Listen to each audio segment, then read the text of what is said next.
Hey, for refusing to give up my house after my pregnant sister-in-law issued an ultimatum? My name is Chloe, I am 32 years old, and I work as a mobile app developer at a decent tech company in the Chicago area. It is nothing glamorous, but it pays well. I have good health insurance through my employer, and last year, I finally paid off a student loan that had been weighing me down for years. I was already saving for a house before that, but with that debt on top, progress was slow. As soon as I cleared it, I could finally put together a serious down payment. Before telling you what happened with my house, I have to explain what my family is like because that is where it all originates. My parents are Maria and David.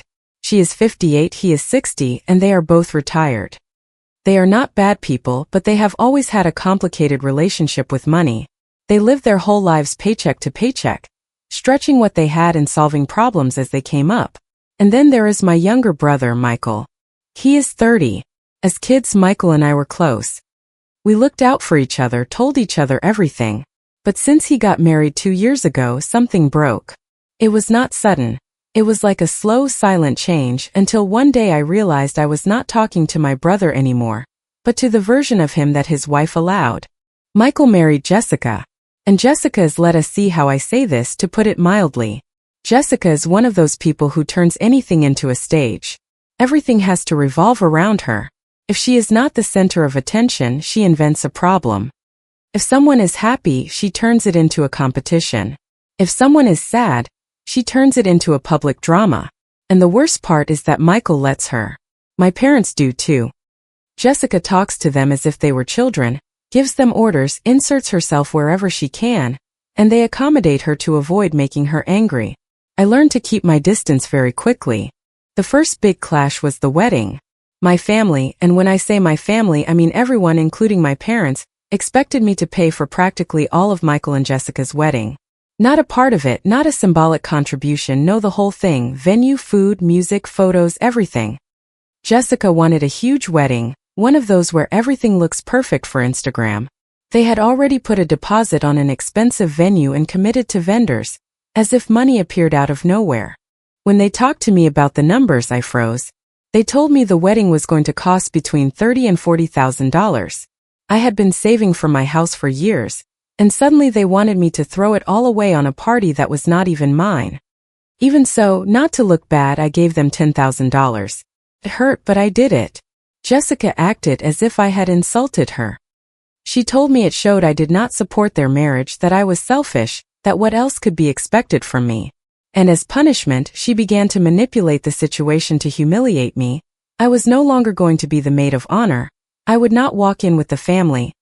And they would seat me far away because it did not look good for me to be so close if I had not behaved. My parents, as always on her side, stopped talking to me for months. To top it all off, they did not even invite me for Thanksgiving that year. All because of a wedding that was not mine. With time things calmed down. We started speaking again, but I had learned my lesson. I treated Jessica with politeness and distance. I tried to see Michael as before, but he was already in too deep. Occasionally he would drop phrases that were not his, as if he were repeating something he had been told at home. That is when I understood it was not just about the wedding anymore. It was a new way they saw me. So I focused on my life, my work, my savings, my discipline. I am quite simple. I rented a one-bedroom apartment in a nice neighborhood in the city. Nothing huge but comfortable. I drove a reliable Honda. I did not spend on luxuries.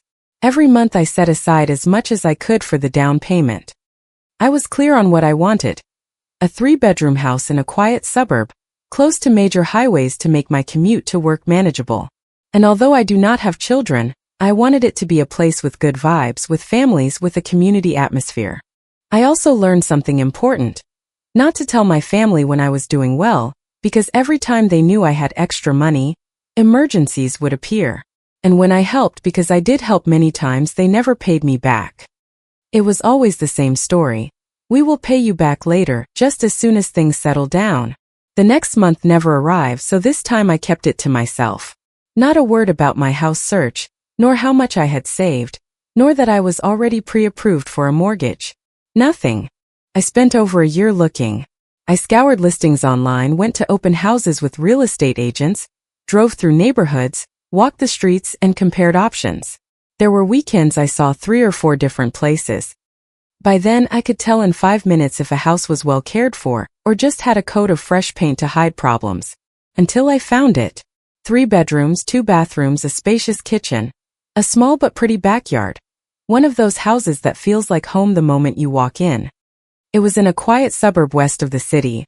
One of those streets where people still say hello and kids ride their bikes. The house was built in the late 80s, but it was well maintained. The price was fair for the market, and I had enough to put down 25% instead of the usual 20%. I already had pre-approval from the bank with a fixed rate, so as soon as I saw everything lined up, I made an offer, and they accepted it quickly. I could not believe it. The closing process was intense. Appraisal, inspection, paperwork, back and forth with the bank, the title company, signatures, more paperwork. I had to take days off work to be present for everything. The day they handed me the keys, I do not know how to describe the feeling. I stood in the empty living room with the keys in my hand and just thought, this is mine. Truly mine. The next 2 weeks were a blur of moving. I hired movers for the heavy furniture, but I did a lot on my own. I bought new furniture, nothing extravagant, but things that finally felt like home. A real dining set, a decent sofa, a bed with a proper frame, not just a mattress on the floor. I felt that for the first time I was living a life I had built, and I did not say anything to my family. Part of it was lack of time, yes, but also, if I am honest, I liked having something they could not have an opinion on, control, or make demands about. I spoke to my mom every couple of weeks, and she started asking why I was so busy with household things if I was supposedly still in the apartment. I just gave her vague answers. Until one day, about 3 weeks after I moved in, I called her. Mom, I bought a house. There was a very long silence. Then she said with a strange tone, oh honey, that's great, what wonderful news. But she did not sound happy. She sounded surprised and somewhat uncomfortable. Then she told me, why don't you come to dinner on Saturday? To celebrate. I thought it was normal, that she was just in shock. So I said yes. I bought a bottle of wine and imagined a quiet dinner. One of those where they hug you, congratulate you, and ask for details. I even thought about showing them photos of the house, telling them about the backyard, about the room I was going to make into a home office. Saturday arrived. I drove to my parents' house in good spirits. They live in a suburb about 30 minutes away. So the drive is not too bad unless you hit rush hour.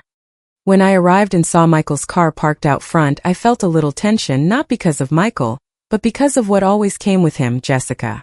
I told myself it was normal, that it was a family dinner. My mom opened the door before I could even knock. Chloe, come in, come in. She was nervous. I saw it in the way she wrung her hands, in how she kept glancing toward the living room, as if someone were watching her. As soon as I entered, Jessica came out of the kitchen as if she owned the place. She saw me and threw her hands up, dramatizing as always. I'm pregnant. Just like that, out of nowhere. As if she were announcing she had won the lottery. I froze. Of all the things I had imagined hearing that night, that was not on the list. Oh wow, congratulations, I managed to say, although something felt off. I had just bought a house, and on that very day, coincidentally, Jessica dropped this news. Jessica grabbed my arm, her excitement seeming over the top, and started talking a mile a minute. I found out 3 days ago. Can you believe it? I'm so happy. We already have names. Emma if it's a girl, Liam if it's a boy. And we're going to need space because obviously the baby's room, the baby things, everything. Michael appeared behind her, smiling as if this were the most wonderful news in the world. Isn't it amazing, sis? I gave the bottle of wine to my mom. She took it and put it on the table. And that is when I realized it. The table was already set with the nice china, candles lit, everything arranged, but it was not for me. It was not for my house. It was for Jessica and her pregnancy. Today we're celebrating the baby, my mom said, as if that were obvious. Jessica dominated the entire dinner, talking about morning sickness, doctor's appointments, things she was already looking at online, strollers, cribs, and baby clothes. She acted as if she were the first woman in history to get pregnant. Michael played along, attentive and proud. I stayed quiet most of the time, swallowing my discomfort, until Jessica paused to eat, and my mom finally said, "Well, Chloe, tell us about your house." I took out my phone and showed them photos. It has 3 bedrooms, 2 bathrooms, and a nice backyard. It's in great condition. Honestly, I'm very happy. Jessica snatched the phone from my hands literally, as if she had every right to. She started swiping through the photos one after another, and her face changed. Her smile vanished, her gaze hardened. With every image she grew more serious. She practically threw the phone back at me. That house should be ours. I laughed because I thought it was a joke. What are you talking about? No way. It's not a joke. She crossed her arms. Michael and I need that house more than you do. We're going to have a baby. I turned to look at my parents. They were nodding. Michael too. All three of them. As if Jessica had just said something logical, sensible, normal. I felt the heat rise to my face. I am not giving you my house, I said, no longer smiling. Are you hearing yourselves? My mom leaned toward me. Honey, understand. They're starting a family, they need space. You're alone. So what? I said. Just because I'm single doesn't mean I don't have rights. I paid for that house, I saved for it. Nobody gave me anything. Michael murmured with a slight smile, as if he did not want it to be noticed. It's just that, honestly, you're probably going to end up living alone forever anyway. It was not the most cutting remark in the world, but it hit me where it hurt because of the intention, because of the ease with which he said it, as if I were a lost cause. I stood up. This is absurd. I'm not discussing my house. Jessica stood up suddenly, and then the show began. She started yelling that she was pregnant, that she needed space, that she was not going to raise a child crammed into their apartment. She was crying and screaming at the same time. My parents stood there watching her as if she were a poor victim. You don't deserve that house, she yelled at me. You're selfish, you only think about yourself. I grabbed my purse. I'm leaving. And right there in front of everyone, Jessica dropped the line that left me frozen. If you don't give us that house, I'm not going to continue with this pregnancy. The silence was heavy. I stood completely still. I felt a pit in my stomach. I expected my mom to stop her, for my dad to tell her that you do not say something like that, for Michael to be horrified, but no. Michael looked at me with a hard expression and told me, if something happens to the baby because of you, Chloe, it will be because of your selfishness. My mom started in too. Look what you've provoked. A pregnant woman desperate. Your stubbornness. My dad firm like a judge. You have to do the right thing and give them the house. I could not breathe properly. My hands were trembling. I did not say another word. I left that house almost running. I got into my car and drove to my own house, shaking. Before I even arrived, my phone was already exploding with notifications. Messages from my mom, my dad, Michael, all saying that I was cruel, that I had no heart, that how could I be capable of making Jessica suffer. Jessica sent me a very long message saying she was so upset she could lose the baby, and it would be my fault. My own family was using an unborn child to blackmail me and take my house. That night I blocked all of them. Their numbers, their social media profiles, everything. I could not handle the harassment. The following weeks were silent. I buried myself in work to avoid thinking, and even so, every time I came home, I felt a mixture of peace and sadness. Peace for being in my own safe space, sadness for understanding that my family did not love me for me. They loved me for what I could give them. 3 weeks after blocking them, I decided to go ahead with a housewarming party I had already planned. I invited some coworkers, a couple of close friends, and my cousins Megan and Kevin, who had always been chill and stayed out of family drama. I prepared some appetizers, bought drinks, and made a simple meal. I just wanted to laugh for a while, feel normal, and at first it worked. People were happy, congratulating me, admiring the house. I was finally breathing again until the front door opened. It was not that someone broke it down, it was worse because of how simple it was. Someone knocked. One of my guests opened it, thinking it was another friend, and as soon as the doorway was clear, my mom, my dad, Michael, and Jessica walked in without asking for permission. I was rooted to the spot. What are you doing here? I blurted out, my voice shaking with rage. Jessica immediately grabbed her belly, exaggerating her movements, and started saying loudly that this house belonged to her and her baby. But this time I noticed something. She no longer threatened not to continue with the pregnancy. This time she was careful with her words because there were people watching. She was putting on a performance but with more control. You have to leave, I said. Right now, all four of you. Jessica turned toward my dining room and pushed at the edge of the table as if trying to disturb the plates. I heard the scrape of a glass as if it were about to fall. One of my coworkers, Mark, approached quickly and gently held her forearms to stop her. Jessica screamed as if she were being attacked. Michael got right in Mark's face, puffing out his chest. "Don't touch my wife." The atmosphere turned ugly in seconds, tense and uncomfortable. Several of us got in the middle, asked Michael to calm down, and guided my family toward the exit. By the time they finally left, the party was effectively over. My guests left one by one with faces that said, "So sorry, and I don't want to be here." I was red with shame, my legs were trembling. I closed the door and stood alone in my living room, feeling exposed and violated. The next day, Jessica started her campaign on social media. Post after post on Facebook, images of empty cribs, strollers with captions like, "My nephew could be sleeping here." "A heartless aunt is taking a home away from her family." And people were commenting without knowing the full story, giving her sympathy, posting sad emojis, offering their opinions. It disgusted me. It was pure manipulation, and she did it as if it were a normal thing to do. I was fed up. I sent her one last cold message. "To be clear, I am never going to give you my house. If you do not stop this harassment, I will file a police report for harassment and extortion and request a restraining order. This is your only warning." After that, she stopped posting. 2 quiet weeks passed, 2 weeks where I finally started to think that maybe they had finally understood. One Saturday morning, someone started banging on my front door with force, as if they wanted to break it down. I looked through the peephole and saw Michael. His face was red, his eyes filled with rage. He looked unhinged. I did not open the door.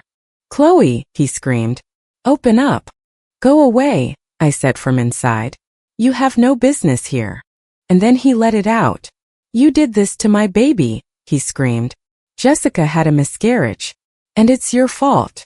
I felt like I had been punched in the stomach. I stayed glued to the door, not knowing what to say. As much as Jessica was the way she was, as much as this was all abusive, hearing that a pregnancy had ended moved something deep inside me. A dry sadness, a fear, a guilt that snuck in without permission. Michael kept screaming horrible things. He insulted me, blamed me for everything, said I was a terrible person and that the family never wanted to see me again. I will not repeat what he said. But it was one of those moments where you realize that someone who once loved you can hate you with the same intensity if they are fed enough poison. When he finally left, I collapsed on the sofa and cried. I did not cry for them. I cried from the weight of the guilt. I could not sleep that night. I tossed and turned thinking, what if the stress really did affect her? What if I could have done something differently? The next morning on Sunday, I called my friend Sarah. Sarah had been out of town for work the day of my party, but she knew Jessica from college. They were not close, but they occasionally messaged each other. And Jessica loved to talk, often without considering the consequences. "Sarah, I need to talk to someone. Can you come over?" "Sure. What happened? You sound awful." When she arrived, I told her everything. From the dinner with my parents, the demand for the house, the threat, the scene at my party, the social media posts, and now the supposed miscarriage. Sarah did not interrupt. She listened with a serious expression. When I finished, she took a deep breath and said, "There's something I need to show you." She sat across from me, took out her phone, and opened her messages. "Chloe, I've been debating for days whether to show you this, but after what you just told me, I can't stay quiet anymore." And she showed me a conversation with Jessica from a few days before. I read the first message and felt a chill run down my spine. Jessica had written something like, "OMG, I'm dying. This is going perfectly. Chloe actually believes I'm pregnant." I felt the air leave my lungs. Sarah had replied to her, "What do you mean you're not pregnant? You're telling me it's a lie." Jessica, "Obviously it's a lie, but if I can get her family to believe it, they'll pressure her to give us the house. Michael can't stand our apartment anymore. And when I saw those photos, I knew that house had to be ours." Sarah, "Jessica, are you crazy? You can't just invent something like that." Jessica, "Relax, I already told her parents that I lost the baby, and that it's all Chloe's fault. They're going to tear her apart, And she'll feel so guilty she'll just give me the keys. I felt sick to my stomach. There it was. In black and white, plan cold. Sarah scrolled further.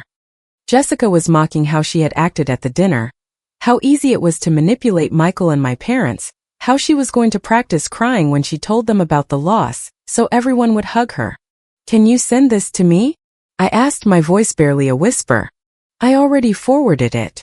I took screenshots of everything and emailed them to myself. I felt so many things at once. Anger because my family had turned their back on me for a lie, relief because I had nothing to do with any real loss, and disgust because someone could invent a pregnancy, invent a loss, and use it as a weapon to steal a house. After Sarah left, I spent hours pacing in my living room, thinking about what I was going to do. I did not want to fight, I did not want to scream, but I could not stay silent either. On Monday after work, I drove to my parents' house. It was peak rush hour. The Eisenhower Expressway was a parking lot. I was tense but with a strange clarity, like when there are no more doubts. I wanted everyone to be there.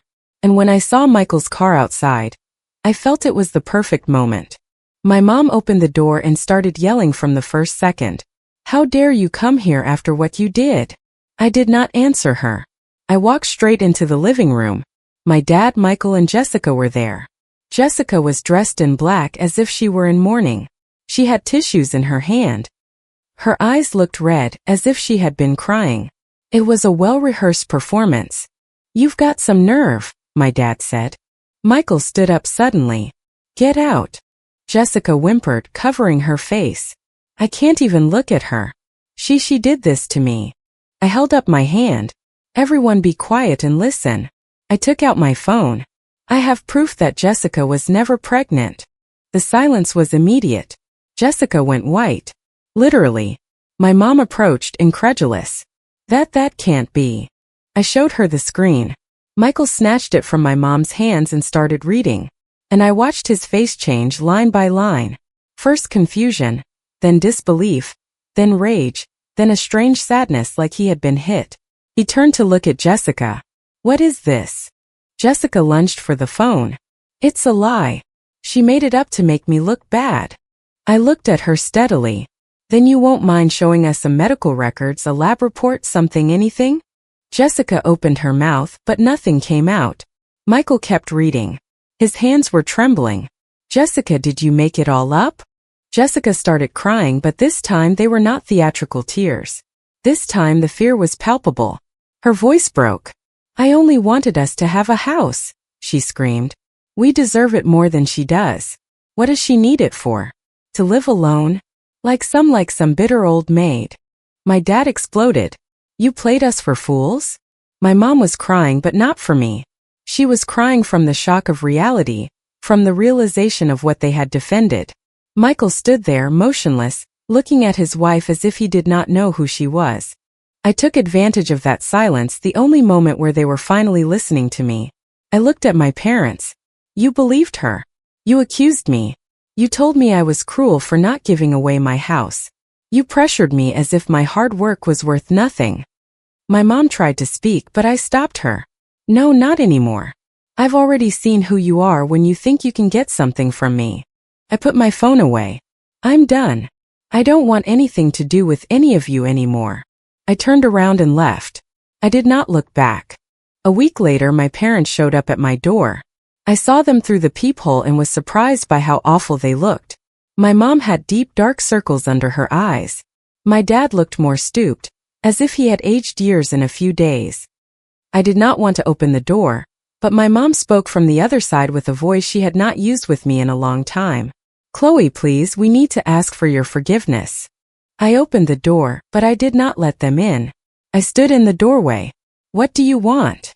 My dad swallowed hard. We were wrong. Terribly wrong. We should have believed you from the beginning. My mom cried. Forgive us, honey. We got carried away. Jessica manipulated us and we failed you. I looked at her without softening. You didn't just fail. You supported someone who tried to steal from me. You wanted to make me feel guilty for not handing over what cost me years to achieve. My mom nodded, crying. We know. There's no excuse. My dad cleared his throat. We want to make amends, not just with words. If you want, we'll pay to have your locks changed and for some security cameras. We'll go with you to file a police report if you decide to. And we're going to tell your brother to his face that what he did was wrong. It did not move me as they expected. But for the first time it sounded like something real. My dad continued. Michael is talking about divorce. He started going to therapy. He says he doesn't understand how he let himself get dragged into all this. I did not feel satisfaction or joy. Only exhaustion. Good, I said without emotion. My mom added, Jessica is also going to therapy. That is when a short, bitter laugh escaped me. Therapy? She invented a pregnancy to extort me. That's not just an issue. That is something very serious. My dad looked down. You're right. And we know that maybe you can't forgive us. But we had to come and say it. I watched them for 2 more seconds. I'm not ready to forgive anyone, I told them. You showed me who you were when you thought I had something you could take from me. They left in silence. I closed the door and leaned against it, breathing deeply. My house was silent. My house, the one I bought with my own work, the one I almost lost because of the greed and manipulation of my own family. For months have passed since then. I have not spoken to any of them again. Sarah tells me things occasionally because she still hears bits and pieces. Michael did start divorce proceedings, but then according to her, they decided to try couples therapy. Jessica now posts things about mental health, about taking responsibility, about learning from mistakes. She never mentions my name or the house, but I know perfectly well what she is referring to. My parents have tried to call. I do not answer. They sent cards for my birthday and for the holidays. I threw them away without opening them. Michael sent me a text message asking for forgiveness. I deleted it. And the weirdest thing is this, I am not even that angry anymore. I am just done. Like when you turn something off and it does not turn back on because I understood something that hurt me more than any scream. My family did not see me as a person. They saw me as a resource, as someone who should solve their problems for them. And when they believed I had something valuable, they were willing to destroy me to take it. Meanwhile, my life has settled down. At work I am doing well. Last month I was promoted to senior developer and got a raise.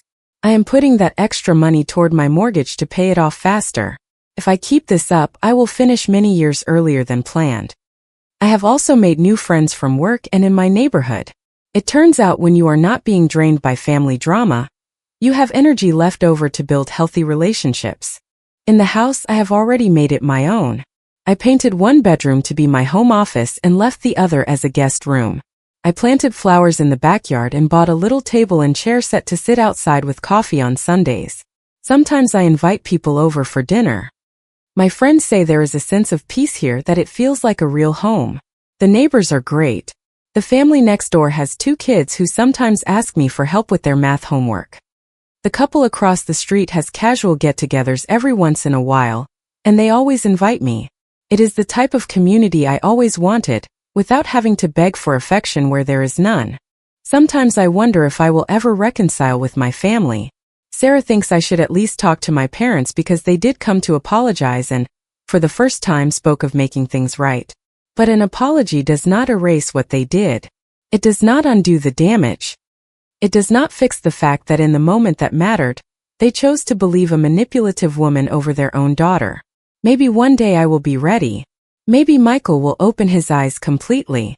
Maybe my parents will truly understand, but not today. The ironic thing is that Jessica thought she was so clever with her plan. She probably thought that even if she were discovered, they would forgive her anyway, that everything would work out, that in the end she would remain part of the family and I would go back to providing for them. But it backfired on her. Michael now doubts his marriage. My parents are horrified by what they supported, and I am out of their lives. Jessica destroyed her own home trying to steal mine. And yes, sometimes it makes me angry to think about how close they came to succeeding. If Sarah had not shown me those messages, I might have fallen for the guilt. Perhaps I would have helped with money, perhaps I would have given in somehow, even if it was just a loan for a down payment, and I would never have been free of them. That is how strong the manipulation was. But above all, I feel grateful. Grateful to have seen the truth in time, to have realized who was really with me and who was only around for convenience. My house is my sanctuary. When I get home from work and put the key in the lock, I do not feel fear or tension, or the anxiety that someone is going to demand something from me. I feel peace. It is just me, my work, my true friends, and the home I built with my own 2 hands. Comment. Setting boundaries with the people we love is one of the hardest things we ever do. Please remember that protecting your peace and the life you've built doesn't make you selfish. Your home should be a sanctuary where you feel safe, not a bargaining chip for someone else's happiness. True love respects your limits, while manipulation often disguises itself as need or duty. Learning to say no is an act of self-respect that clears the way for healthier relationships. Guilt can be a heavy burden, but it should never be the force behind your decisions. Healing begins the moment you decide your mental well-being matters more than keeping the peace. Sometimes, the most supportive family is the community we build through shared values and mutual respect. You deserve to be surrounded by people who celebrate your success, not people who feel entitled to it. Trust your instincts, stand firm in your truth, and never apologize for choosing stability. If you liked it, don't forget to leave a comment and support the channel by subscribing. See you in the upcoming stories.